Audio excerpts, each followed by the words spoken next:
The impossible assignment. A routine job turns deadly. Dr. Sarah Chen had translated 43 languages during her 12 years with the Galactic Diplomatic Corps. She had helped negotiate trade agreements, settle border disputes, and even mediate a heated argument about parking spaces between two ambassadors' spouses. But she had never, not once, been asked to translate in the middle of a war zone. Until today. Dr. Chen, please confirm you understand the mission parameters, Commander Zixthor said, his crystalline form refracting the harsh lights of the briefing room into rainbow patterns across the walls. The Quartzian commander was known for his patience, but even he seemed tense about this assignment. Sarah looked at the holographic display floating between them, showing a planet torn apart by conflict. You want me to go to Theta Corvax 9, land in the middle of a battle between the Vrexian Dominion and the Caliph Empire, and somehow convince both sides to attend peace talks? Not convince, Zixthor corrected gently. Translate. The peace talks are already scheduled. Both sides have agreed in principle. The problem is that neither side trusts any existing translation software or third-party translators. Too many wars have been started by misunderstandings. So they asked for a human? Sarah raised an eyebrow. Humans were relatively new to the galactic community, having only achieved faster-than-light travel 70 years ago. They were known primarily for being good at languages and mediocre at almost everything else. They specifically asked for you, Dr. Chen. Your translation of the harmonic accords last year was flawless. Both the Vrexians and the Caliph studied it. They believe you can bridge the gap between their languages without adding bias. Sarah felt her stomach twist. The harmonic accords had been challenging, but she had worked on them in a comfortable office, with access to databases, plenty of time, and no one shooting at her. Commander, I appreciate the confidence, but I'm a linguist, not a soldier. I've never been in combat. Which is exactly why they trust you, Zixthor replied. A soldier might have tactical interests. You have only one job, accurate communication. The transport leaves in 3 hours. I won't lie to you, Doctor. This is dangerous. But the death toll on Theta Corvax 9 has reached 3 million sentient beings in the past 6 months. If you can help end this war even one day sooner. He didn't need to finish the sentence. Sarah nodded slowly. I'll need access to full linguistic databases for both Vrexian and Caliph, including regional dialects, military terminology, and cultural context files. Already loaded into your portable translation rig. You'll also have a security detail, Lieutenant Crace of the Talvarian Guard. He's the best we have. 3 hours later, Sarah found herself strapped into a military transport, hurtling toward a planet that looked angry even from orbit. Massive burn scars marked the surface where orbital bombardments had scorched entire regions. Lieutenant Crace sat across from her, his scaled green skin seeming to absorb light rather than reflect it. First combat drop? Crace asked, his voice surprisingly gentle for someone who stood 7 feet tall and had claws that could shred steel. Is it that obvious? You haven't thrown up yet. Give it a few more minutes. He offered what might have been a smile, though his species' facial expressions were hard for Sarah to read. Joking. Mostly. The key is to stay calm, follow my instructions exactly, and remember that my job is keeping you alive. Your job is talking. We each do our job, and everyone goes home. The transport shook violently as they entered the atmosphere. Sarah gripped her harness, trying to focus on the linguistic files she had been reviewing rather than the fact that she was diving into an active war zone. Vrexian was a tonal language with 17 distinct pitch levels, each carrying different meanings. Caliph was even more complex, combining verbal sounds with subsonic vibrations and pheromone releases that had to be artificially synthesized for other species to communicate. Boots on the ground. The landing was rough. The transport hit the ground hard enough to rattle Sarah's teeth, and she heard weapons fire immediately, distant booms and the sharp crack of energy weapons. Crace was moving before the ramp even finished lowering. Stay behind me. Move when I move. Stop when I stop. Clear? Clear, Sarah managed, grabbing her translation equipment case and following the Talvarian warrior out into chaos. The landing zone was a bombed-out building that had probably been beautiful once. Now it was just shattered walls and broken dreams. A squad of galactic peacekeepers held the perimeter, their blue armor marked with scorch marks and dents. The sergeant, a four-armed Dendari, waved them toward a makeshift bunker. "You're the translator?" the sergeant asked, his voice filtered through a helmet speaker. Dr. Sarah Chen, yes. You picked a hell of a day for a visit. The Vrexians and Caliph are scheduled to meet in the neutral zone in 4 hours, but they're still shooting at each other. Someone needs to go out there and remind them they agreed to this. Sarah blinked. Go out there? As in, into the active combat zone? The neutral zone is in the middle of what used to be the capital city. Currently occupied by both sides. You'll need to make contact with field commanders from both armies and guide them to the meeting point. The sergeant's translator gave his words an apologetic tone. Nobody said this would be easy. Crace checked his weapon, a massive plasma rifle that looked like it could punch holes through buildings. We're moving in 5 minutes. Dr. Chen, I need you to prep contact phrases in both languages. We're going to be walking up to soldiers who are in active combat. They need to know immediately that we're neutral and that we're there for the peace talks. Sarah's hands shook as she powered up her translation rig, a sophisticated piece of technology that wrapped around her throat and connected to neural implants behind her ears. She had used it hundreds of times, but never under conditions like this. She pulled up the appropriate diplomatic phrases and rehearsed them silently. The journey through the ruined city was surreal. They moved in short sprints from cover to cover, Crace leading with his weapon ready, Sarah clutching her equipment and trying not to think about the fact that people were dying somewhere very close by. The translator in her kept noticing things, graffiti on walls in both Vrexian and Caliph, showing that this had once been a mixed city where the two species lived together. Now it was a graveyard. First contact. They found the Vrexian position first. A squad of 6 soldiers, their chitinous armor scarred and dented, had taken up position in what looked like the remains of a school. Crace held up his hands, and Sarah stepped forward, activating her translation rig. I am Dr. Sarah Chen, neutral translator for the Galactic Diplomatic Corps, she said, her device converting her words into the complex tonal patterns of High Vrexian. I am here to facilitate the scheduled peace talks. Your commanders have already agreed to attend. The Vrexian soldiers' weapons didn't lower, but their commander, distinguished by the red markings on his armor, tilted his head in what Sarah recognized as curiosity. He responded in rapid Vrexian, the tones carrying undertones of suspicion and exhaustion. Sarah's implants fed her the translation, and she relayed it to Crace. He wants to know why he should trust us. Says the Caliph have used fake diplomats before to set up ambushes. Tell him I'm Talvarian Guard, Crace said. My oath is recognized by the Galactic Council. I don't fight in other species' wars. Sarah translated, adding the proper honorifics that showed respect for the commander's rank. The Vrexian considered this, then chittered something that made the other soldiers relax slightly. He says he received orders about the peace talks, but he didn't believe they were real, Sarah translated. He'll escort us to his command post, but we need to move quickly. The Caliph have been pushing hard today. As if to emphasize his point, an explosion shook the building, sending dust cascading from the ceiling. The Vrexian commander barked orders, and his soldiers formed up around Sarah and Crace, moving with practiced efficiency through the rubble. Understanding the enemy.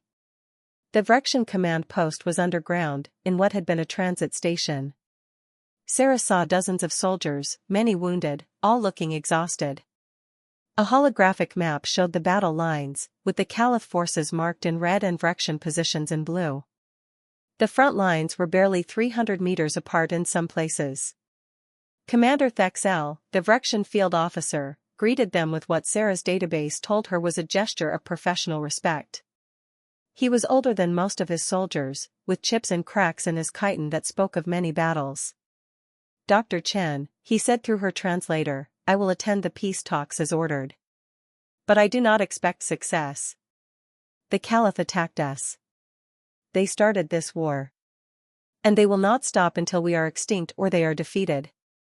Sarah had been briefed on the history of the conflict, centuries of tension, broken treaties, and competing claims to territory.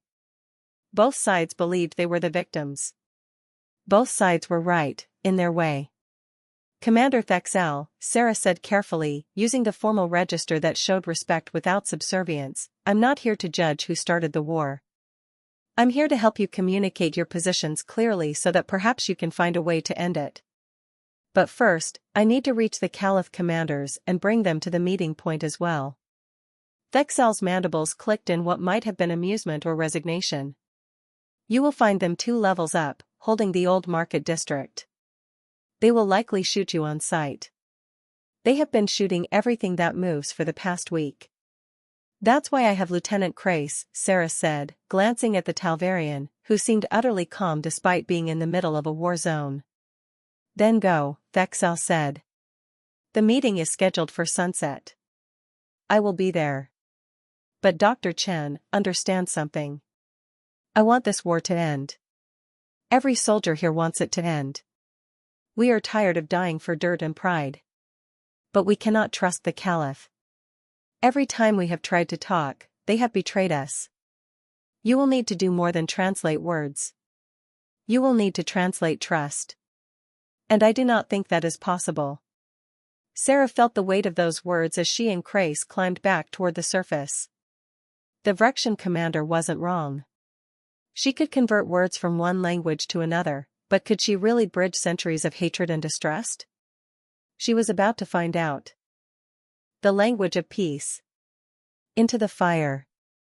The Caliph positions were marked by a different kind of destruction.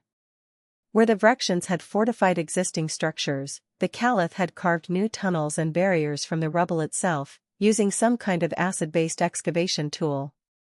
The smell was acrid and burned Sarah's nose even through her mask. Caliph ahead, Crace said quietly. At least a dozen, probably more in the tunnels. Stay close. They approached slowly, Crace weapons lowered but ready. Sarah activated her translator and sent out a greeting in Caliph, not just words, but the subsonic patterns and synthesized pheromones that carried meaning for the insectoid species. The response was immediate and hostile. 3 Caliph soldiers erupted from concealed positions, their weapons trained on Sarah and Crace. They looked different from Vrexians, smoother armor, more iridescent, with multiple compound eyes that never seemed to focus on just one thing. Sarah repeated her greeting, adding the mathematical harmony sequences that Caliph culture used to prove sincerity. It was a complex process, certain number patterns couldn't be faked quickly, and the Caliph believed they revealed true intentions. The lead Caliph soldier responded with a burst of clicks, subsonic rumbles, and a pheromone release that Sarah's equipment could detect but not fully analyze. Her implants worked overtime to parse the meaning. He says we're either very brave or very stupid, Sarah translated for Crace. He wants to know why we're not dead yet. Tell him we're protected by the Galactic Council's neutrality protocols, Crace said. And that we bring word from his commanders about the peace talks. Sarah translated, but the Caliph soldier's response was sharp and bitter. According to her implants, he was expressing deep skepticism about the concept of peace itself. He says the Vrexians don't want peace, Sarah translated. They want surrender. He says every time the Caliph have tried to negotiate, the Vrexians have used it as an opportunity to reposition forces and attack. This was going to be harder than she thought. The heart of the problem. The Caliph brought them to their command center, a network of tunnels that still smelled of the acidic excavation process. Commander Saxiel was younger than Sarah expected, his armor still bright and unchipped. But his eyes held a weariness that transcended species. Dr. Chen, Saxiel said through her translator, his subsonic vibrations carrying notes of resignation, I will attend your peace talks. My superiors have ordered it. But I tell you now, it will fail. Why are you so certain? Sarah asked, genuinely curious. She had read the briefing files, but she wanted to understand the emotional reality behind the conflict. Saxiel gestured to a wall where names were carved, hundreds of them. Every Caliph name here represents a soldier I've lost in this war. The Vrexians claim we started this conflict, but they were the ones who first crossed into our ancestral territories. They were the ones who declared that land we had held for 10 generations was now theirs. When we protested through diplomatic channels, they ignored us. When we tried to reclaim what was ours, they called it an invasion. Sarah listened carefully, her translator capturing every nuance. Then she said something that wasn't in any diplomatic protocol. Commander Thexel showed me a similar wall of names in the Vrexian command post. He said the same thing about you, that you crossed into their territory first, that you ignored their diplomatic protests. Saxiel's compound eyes seemed to focus more intently on Sarah. That is impossible. We were there first. And the Vrexians believe they were there first, Sarah said gently. I've read the historical records. Both of your species expanded into what you call the disputed territories about 500 years ago. You came from the east, they came from the west, and you met in the middle. Both sides have legitimate claims. Then why do they insist we are the aggressors? Because from their perspective, you are. Just as from your perspective, they are. Sarah pulled up a holographic map on her portable display, showing the expansion patterns of both species. Look. Your colonies expanded this way. Theirs expanded this way. You both reached the same resource-rich region at almost the same time. Neither side realized the other was there until your settlements were already established. Saxiel studied the map, his antennae twitching. I have never seen this analysis before. Because both sides only look at their own history, Sarah said. That's my job, to help you see each other's perspective. Not to say who's right or wrong, but to help you understand why you're fighting. The breakthrough. The peace talks were held in a ruined temple that both species considered neutral ground. It had once been dedicated to a local religion that both Vrexians and Caliph had respected, before the war destroyed everything. Sarah stood between Commander Thexel and Commander Saxiel, her translation rig working overtime as both officers stated their positions. At first, it was the same old arguments, accusations, counter-accusations, demands that couldn't be met. But then something shifted. Sarah noticed that both commanders kept returning to the same point: they wanted the war to end. They were tired. Their soldiers were tired.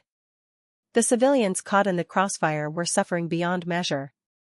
Stop, Sarah said suddenly, using her translator to project the word in both languages with enough force that both commanders fell silent.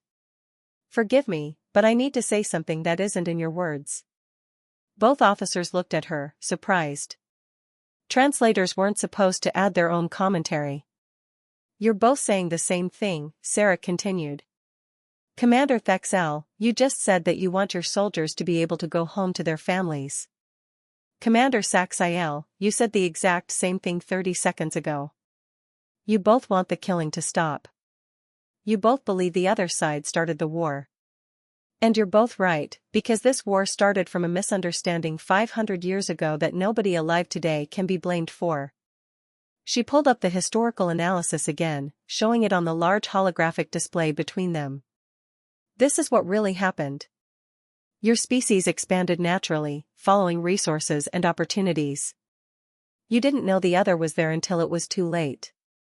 Then, instead of talking, both sides assumed hostile intent. And assumptions became accusations became actions, and actions became war. Thexel's mandibles clicked slowly. You are saying this war is based on a misunderstanding? I'm saying it started from one, Sarah replied. What it's become since then is real, the deaths are real, the suffering is real, the anger is real. But the original cause? Two species running into each other and assuming the worst instead of talking. Saxiel's pheromone release carried notes of skepticism. Even if that is true, how does it help us now? The damage is done. Finding common ground. It helps, Sarah said, because it means you're not fighting over who was right 5 centuries ago. You're fighting over who can survive today. And the answer to that question is, both of you, if you choose to. She pulled up another display, this one showing resource distribution in the disputed territories. The region you're fighting over has enough resources for both species. More than enough, actually.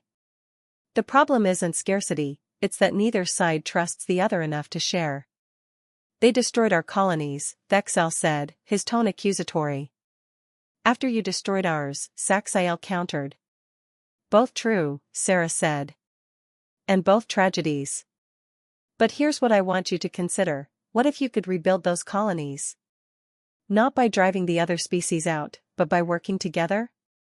Impossible, both commanders said simultaneously. Then they looked at each other, and Sarah saw something shift in their expressions. You just agreed on something, she pointed out gently.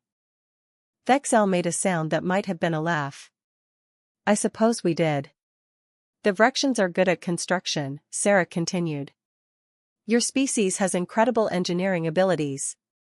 The Caliph are masters of resource extraction and refinement. What if, instead of fighting over territory, you divided it based on who could use it most effectively? Vrexians get the regions best suited for building, Caliph get the region's richest in extractable resources, and you trade with each other for what you need? You make it sound simple, Saxiel said. It is not. I know it's not simple, Sarah agreed. It will take years to work out the details. There will be setbacks and violations and moments when war seems easier than peace. But consider this, how many more names do you want to carve on those walls? Both commanders were silent. Every day this war continues, Sarah pressed, more soldiers die. More civilians suffer. More resources go to destruction instead of building. And for what?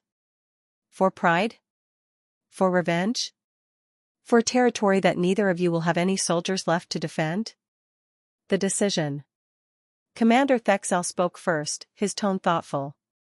If we agreed to a ceasefire, how would we trust that they would honor it? You wouldn't, Sarah said honestly. Not at first. Trust has to be built, step by step. You start with small agreements, pull back forces by 50 meters. Establish neutral buffer zones. Allow humanitarian aid through. Every time both sides honor an agreement, trust grows a little. And when they violate an agreement? Saxiel asked. Then you have protocols in place. Neutral observers, like Lieutenant Crace here, to verify compliance. Clear consequences for violations. But also, clear pathways to restore trust. Because both sides will make mistakes. The question is whether you can work through them or whether you'll use them as excuses to restart the war. The two commanders looked at each other across the ruined temple. Sarah held her breath, her translator ready but silent. This moment wasn't about words. It was about choice. Finally, Thexel extended one of his clawed hands in the Vrexian gesture of tentative peace. I am willing to try. For my soldiers. For those walls full of names. Saxiel hesitated, then extended one of his own manipulator appendages. For my soldiers as well. And for those who will never see their names carved anywhere because they will still be alive. The two appendages met in the middle, and Sarah felt tears streaming down her face. It wasn't much, just two exhausted commanders agreeing to try. But it was a start. 3 months later. Dr. Saracen stood in the reconstructed temple, watching as representatives from both species met to sign the formal peace treaty. The fighting had stopped gradually, with occasional flare-ups, but the ceasefire had mostly held. Humanitarian aid was flowing. Prisoners were being exchanged. Slowly, painfully, healing had begun. You did good work here, Doctor, Commander Zixthor said, his crystalline form reflecting the sunlight streaming through the temple's repaired windows. I just translated, Sarah said modestly. No, Zixthor replied. You translated more than words. You translated perspective. Understanding. Hope. That's a rarer skill than you realize. Sarah watched as Thexel and Saxiel signed the treaty, their movements formal but without hostility. They weren't friends, not yet, maybe never. But they were no longer enemies.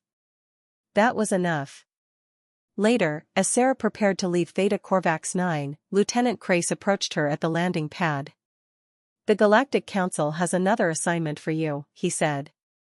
"Different war, same problem, two sides who can't communicate." Sarah looked back at the planet, at the construction crews already working to rebuild what war had destroyed. She thought about those walls of names, about the soldiers who had died before anyone bothered to really listen to both sides. "I'll do it," she said. "Someone has to. Because sometimes the most powerful weapon isn't a gun or a bomb. Sometimes it's someone willing to stand between enemies and say, 'Let me help you understand each other.' And sometimes, just sometimes, that's enough to change everything,"